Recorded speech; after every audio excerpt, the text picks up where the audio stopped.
ये टॉपिक थोड़ा सा कॉम्प्लेक्स है, तो अगर आपको इसे समझने में डिफ़िकल्टी हो रही है तो आप इसे स्किप भी कर सकते हैं। और जब जावास्क्रिप्ट पे आपको थोड़ा ऊपर हासिल हो जाए, आप प्रैक्टिस कर लें, मज़ीद प्रैक्टिकल एग्जांपल्स बना लें, उसके बाद अंडरस्टैंडिंग डेवलप होने के बाद आप इसको मज़ीद डिटेल में पढ़ सकते हैं। ऑब्जेक्टिव क्या है बेसिकली कि आपकी वैल्यू जो कन्वर्जन है वो लॉजिकल ऑपरेटर्स के साथ भी चल सकती है, यानी कि जो आपके डबल एंड और डबल और ऑपरेटर्स हैं इनके साथ आप नॉन बुलियन वैल्यूज़ भी यूज़ कर सकते हैं। तो एंड ऑपरेटर से पहले ट्रू या एंड ऑपरेटर के बाद फॉल्स जब हमने करके देखा है तो वो नॉन बुलियन वैल्यूज़ के साथ तो एंड ऑपरेटर और ऑपरेटर चलते हैं, लेकिन नॉन बुलियन वैल्यूज़ के साथ भी वो काम करते हैं। नॉन बुलियन वैल्यूज़ यानी कि आपने हेलो, डबल एंड, वर्ल्ड, ये दो स्ट्रिंग के दरमियान आपने एंड अप्लाई कर दिया है। स्ट्रिंग और के दरमियान, स्ट्रिंग और नंबर के दरमियान, स्ट्रिंग और बुलियन के दरमियान डिफरेंट टाइप ऑफ वैल्यूज़ हैं जिनके दरमियान आप एंड और ऑपरेटर अप्लाई कर सकते हैं। तो उसकी जो कंपैरिजन और जो उसका रिजल्ट आता है वो डिपेंड करता है कि कौन सी वैल्यू ट्रू हुई है।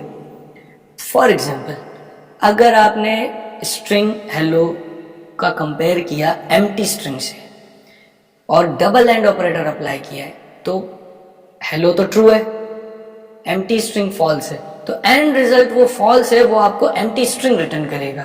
एंड ऑपरेटर के लिए अगर आपने एंड ऑपरेटर लगाया और मल्टीपल वैल्यूज यूज़ की हैं, जैसा कि हमने रेंज बनाई थी लेस देन और ग्रेटर देन की, आपने रेंज मल्टीपल वैल्यूज दी हैं एंड ऑपरेटर के साथ में, तो आपने 3 या 4 एंड ऑपरेटर यूज़ किए हैं और उस पर कंपेरिजन अप्लाई हो रहा है और उनका जो एंड रिजल्ट है हर एक्सप्रेशन का वो ट्रू नहीं है, कोई और वैल्यू, ऑब्जेक्ट है, स्ट्रिंग है, नंबर है, तो एंड ऑपरेटर उनको कन्वर्ट करता चला जाता है हर वैल्यू को, हर एक्सप्रेशन को। स्ट्रिंग होगा तो वो एम्प्टी नहीं है तो वो ट्रू में कन्वर्ट हो जाएगा, 1 होगा तो ट्रू में कन्वर्ट हो जाएगा, 0 होगा तो फॉल्स में कन्वर्ट हो जाएगा। अब अगर वो सारी वैल्यूज, तमाम वैल्यूज फॉल्स हैं, कोई एक भी वैल्यू ट्रू हो गई तो एंड तो चलेगा नहीं, इसलिए तमाम वैल्यूज का ट्रू होना जरूरी है। तो अगर तमाम वैल्यूज ट्रू होंगी तो जो लास्ट वैल्यू होगी वो रिटर्न हो जाती है। अगर कंपैरिजन के दौरान कोई एक भी वैल्यू फॉल्स हो जाएगी तो वो वैल्यू रिटर्न हो जाती है। इसी तरीके से और ऑपरेटर में जब आप और ऑपरेटर मल्टीपल वैल्यूज पे लगाते हैं तो कंपैरिजन करते हुए जो वैल्यू ट्रू हो जाती है वो वैल्यू रिटर्न हो जाती है। अगर तमाम वैल्यूज फॉल्स होंगी तो लास्ट वैल्यू रिटर्न हो जाएगी। जैसा कि आप यहाँ पर देख सकते हैं इस एग्जांपल में हमारे पास हमने वेरिएबल ए लिया है, A1, cat, double and, dog, दो स्ट्रिंग को कंपेयर करवा रहे हैं दोनों साइड पे एंड ऑपरेटर के थ्रू। अब पहला रूल जो हम देख चुके हैं कि स्ट्रिंग में अगर वैल्यू होगी तो वो ट्रू में कन्वर्ट होगा, तो कैट भी ट्रू है, डॉग भी ट्रू है, जैसा कि आप लेफ्ट साइड पे देख सकते हैं कि टी और टी, तो कैट का रिजल्ट भी ट्रू है, डॉग का रिजल्ट भी ट्रू है। तो अब ट्रू एंड ट्रू का एंड रिजल्ट बनता है ट्रू। तो क्योंकि सारी वैल्यूज ट्रू हैं तो फाइनली उसने डॉग रिटर्न कर दिया, लास्ट वैल्यू रिटर्न कर दी। अगले में फॉल्स एंड कैट, फॉल्स है और कैट है, तो फॉल्स क्योंकि एंड ऑपरेटर में एक भी वैल्यू फॉल्स हो जाए तो रिजल्ट फॉल्स हो जाता है। अब आप देखें कंपैरिजन में फॉल्स एफ आ गया और कैट क्योंकि स्ट्रिंग में वैल्यू मौजूद है तो वो टी में कन्वर्ट हो रहा है, इसका रिजल्ट फॉल्स रिटर्न होगा। क्यों? क्योंकि जैसे ही इसे फॉल्स मिला पहला वो उसने फॉल्स रिटर्न कर दिया। अगला A3 देखें, कैट एंड फॉल्स। यहां पे क्या हो रहा है कि कैट को कंपेयर कर रहा है फॉल्स से। अब कैट क्योंकि स्ट्रिंग है रिजल्ट बनेगा ट्रू, फॉल्स क्योंकि फॉल्स है रिजल्ट बनेगा फॉल्स। अब आप देख सकते हैं T and N F, T and N F, तो क्योंकि पहला ट्रू है लेकिन अगला फॉल्स है, तो क्योंकि आखिरी फॉल्स था फॉल्स रिटर्न हो गया। इसी तरीके से आगे जाके देखें empty string and in false, empty string false में कन्वर्ट होता है, फॉल्स तो है ही फॉल्स, तो ये दोनों फॉल्स है। दो फॉल्स थे क्योंकि पहला ही फॉल्स हो गया, आगे वो जाएगा नहीं, इसलिए एम्प्टी स्ट्रिंग रिटर्न हो जाएगा। A5 फॉल्स को कंपेयर कर रहे हैं एम्प्टी स्ट्रिंग से। अब क्योंकि पहला रिजल्ट फॉल्स है आगे जाने की जरूरत नहीं है, फॉल्स रिटर्न हो जाएगा। उसके बाद 0 को कंपेयर कर रहे हैं 1 से। अब 0 इवेलुएट होगा फॉल्स में, 1 इवेलुएट होगा ट्रू में। तो 0 फॉल्स है, अब क्योंकि पहला ही रिजल्ट फॉल्स है, पहले ही एक्सप्रेशन फॉल्स है, तो आगे वो जाएगा नहीं और 0 रिटर्न हो जाएगा। आगे देखिए 1 एंड फॉल्स। यहां पर समझना जरूरी है कि जब आप लॉजिकल ऑपरेटर अप्लाई करते हैं ऐसी वैल्यूज पे जो कि नॉन बुलियन हो, अगर दोनों साइड पे बुलियन होंगी तो रिजल्ट आपका बुलियन होगा, नॉन बुलियन होंगी, एक साइड पे भी नॉन बुलियन वैल्यू होगी तो वो डेफिनेटली कन्वर्ट करता है, कंपेयर करता है और रिजल्ट वो रिटर्न करता है जो कि एक्सप्रेशन का रिजल्ट होता है।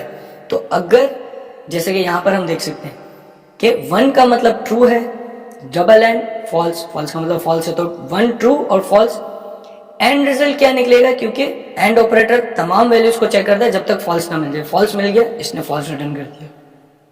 अगला देखिए true and curly bracket. Curly bracket एक ऑब्जेक्ट को रिप्रेजेंट करता है और ऑब्जेक्ट का मतलब भी ट्रू है जब आप कंपैरिजन में जाते हैं।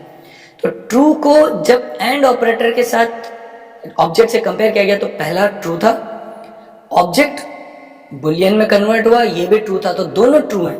अब क्योंकि दोनों ट्रू हैं इस वजह से ऑब्जेक्ट रिटर्न हो जाएगा लास्ट वैल्यू। जब तमाम वैल्यूज ट्रू होंगी तो लास्ट वैल्यू रिटर्न हो जाएगी एंड ऑपरेटर में। अगली एग्जांपल देखें फॉल्स एंड ट्रू। यहां पर क्योंकि पहले ही वैल्यू फॉल्स हो गई तो इसलिए उसने वहीं से फॉल्स रिटर्न कर दिया, आगे चेक ही नहीं किया। अगला देखिए कैट एंड अब एक कंपैरिजन है 3 = 4, 3 = 4 नहीं है, हम डेफिनेटली फॉल्स है। तो कैट का रिजल्ट तो ट्रू है क्योंकि स्ट्रिंग ट्रू में कन्वर्ट होता है। 3 = 4 फॉल्स हो गया तो यहाँ पे एफ आ गया, तो टी एंड एफ, इसका मतलब ये कि पहला ट्रू था, अगला रिजल्ट फॉल्स है, तो फाइनल रिजल्ट फॉल्स है तो वो फॉल्स रिटर्न कर देगा। इसी तरीके से कैट एंड 0। अब कैट तो ट्रू था लेकिन जो अगली एक्सप्रेशन थी जो एंड के दूसरी साइड पे थी वो फॉल्स में इवेलुएट हुई। अब जब फॉल्स मिल जाता है तो एंड ऑपरेटर वही वैल्यू रिटर्न कर देता है, तो यहां पे उसने 0 रिटर्न कर दिया।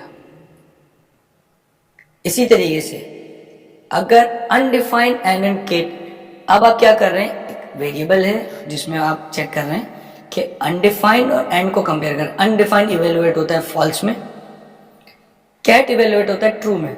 एंड ऑपरेटर का काम है तमाम वैल्यूज का ट्रू मिलना। अब पहली वैल्यू ही फॉल्स मिल गई तो इसका फॉल्स रिटर्न करना चाहिए, क्योंकि ये नॉन बुलियन वैल्यू है तो जिस चीज ने फॉल्स किया है वो रिटर्न हो जाएगा, तो अनडिफाइंड रिटर्न हो गया। यहां एक बार फिर से समझें, अगर आप logical operator non Boolean values पे अप्लाई करेंगे तो कंपैरिजन के दौरान जिस वैल्यू से, एंड ऑपरेटर की बात कर रहा हूं, कंपैरिजन के दौरान जिस वैल्यू से रिजल्ट आपका फॉल्स होगा वो वैल्यू रिटर्न हो जाएगी।